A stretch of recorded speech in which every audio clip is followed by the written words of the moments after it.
Are you ready to take your Koala Go playgrounds to the next level? Let's learn how to add 3D objects and build responsive playgrounds so that when your students answer questions correctly, it can open doors or treasure chests to reveal rewards or take them through to the next stage of your playground. This will really level up your playgrounds and make them more engaging for your students.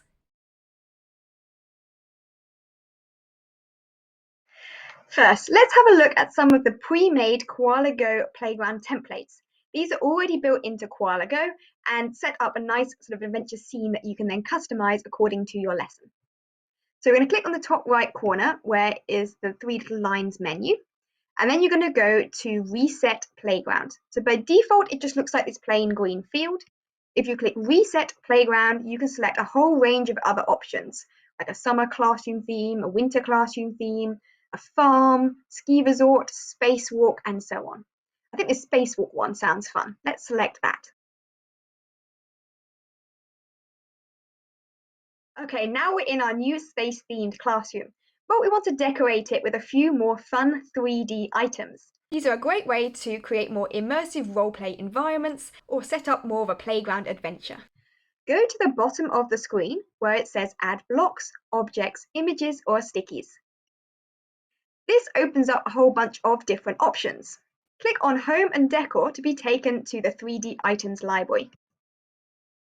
There's a whole range of different options here, including sports props, festive items, and more. Let's have a look at the space options. You can choose like a space-themed chair, perhaps, some kind of a weird alien plant, telescopes. All of this helps add to create a more immersive role-play environment for your classes. Perhaps you want something a little bit more standard. Let's have a look at house items. And here you can select, for example, different tables. Maybe you want a desk or a mushroom themed table or something like that. To purchase an item, click on the item you would like. It'll pop up with this message telling you the price of the item in gems for you to purchase. At the top of the screen, you can see your gem balance. You get given gems every month as part of your Koala Go subscription. So let's buy one fence for 1 gem. And now I can simply place the fence anywhere I would like on the screen. Click on any 3D item and then you can rotate the item, you can lock it if you don't want the student or you to be able to move it. You can also add audio to the item, or you can delete it. Note that when you delete an item that you've purchased, you can still find it in your inventory. So go back to where we originally found that item and you'll see I have one fence in my inventory ready to use again.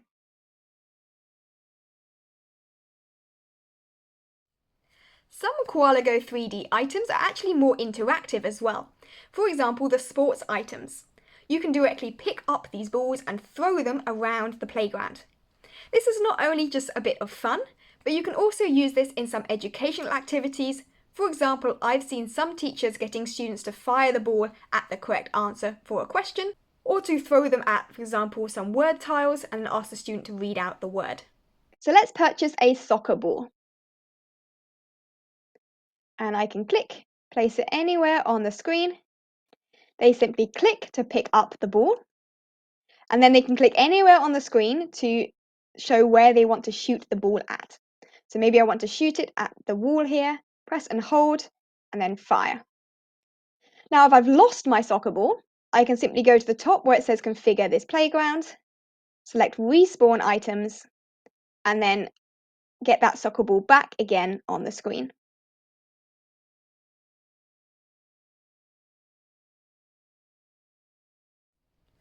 Next, let's look at how to build more responsive activities using 3D objects that directly respond to your students answering questions. This way, when they answer questions correctly, it will unlock doors that lead them to the next part of your playground activity or open treasure chests with rewards hidden inside. Okay, I've set up this simple maths activity on the screen here. All the student needs to do is add up the numbers 1 plus 1 and then put the correct answer over here. So that will be the number 2. Now, at the moment, nothing interesting happens. So we can use these reaction props to make this a lot more fun. First, go to Add Blocks, Objects, Images, or Stickies at the bottom of the screen. Click on Story Tools. There's two options here, action zones, which sets where the correct answer will go, and reaction props, which creates a fun response once they've got the answer correct. First, we need to set the reaction prop. I've already purchased here a small chest, which I want to open when they get the answer correct. So let's place my small chest on the screen here. And now the next step is to get it to open when I put the number 2 after the sum here. So to do that, we go to Action Zones. We click Add Action Zone. And then we place the action zone here where we want the answer to go. You can adjust the size of the action zone if you need to or move it around. Next, you want to place the correct answer in this action zone. So number 2 goes in this glowing box. Then click Sense the contents of the action zone to confirm. It now pops up saying active if contains sticky note 2. And then there's an option here to add a connection. So we're going to click Create Connection. And then we click on that chest to link it to the action zone. Now, when the number 2 is in the action zone box, the chest will open. Okay, the final thing to do is to make this a little bit more fun by putting something inside the chest. So let's add a simple sticky note. I'm going to place it in the chest. I'm going to add a little emoji or something fun here. I'll make it a little bit smaller so it's hidden inside the box. Okay, now let's look at our final creation. So we've got a simple activity, 1 + 1 = something. The student can look, find the correct answer, put it in the box, the chest opens, and they get their little star reward. Finally, let's look at how to configure some advanced settings for your Koala Go playground. Let's click Configure this playground at the top of the screen. You'll see several different options here. First, we can change the sky. Perhaps we want a night sky or a sunset. So we can adjust that. The next thing you can do is change the water. So maybe you wanted a different color.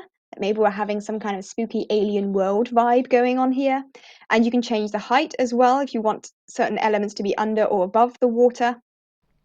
There are also some useful settings for creating the story or the adventure, the journey your students go through throughout the playground. Firstly, you can set the start location, and then you can set the end location and what happens when they complete the playground activity. This playground is laid out like an adventure. We want the student to start at the beginning, walk through various corridors and rooms, completing activities as they go, and then end up at this kind of pink pagoda thing at the end. Therefore, we need to make sure the start location for the playground is set at the beginning of the adventure. To do that, go to the top of the screen where it says Configure this playground. Then there's the option to select a start location. Click Set Location, then very carefully place this marker where you want the student to start. So I want to place it directly in this box here. When you're done, it will turn yellow to confirm. You can also adjust the area size. So you can have a larger area where it could land anywhere within this zone, or you can make it a bit smaller if you want to be a bit more precise. So we want to make sure it's definitely within that starting box. So we fall in the water to test this out. We should land in the starting point now, not randomly elsewhere in the playground.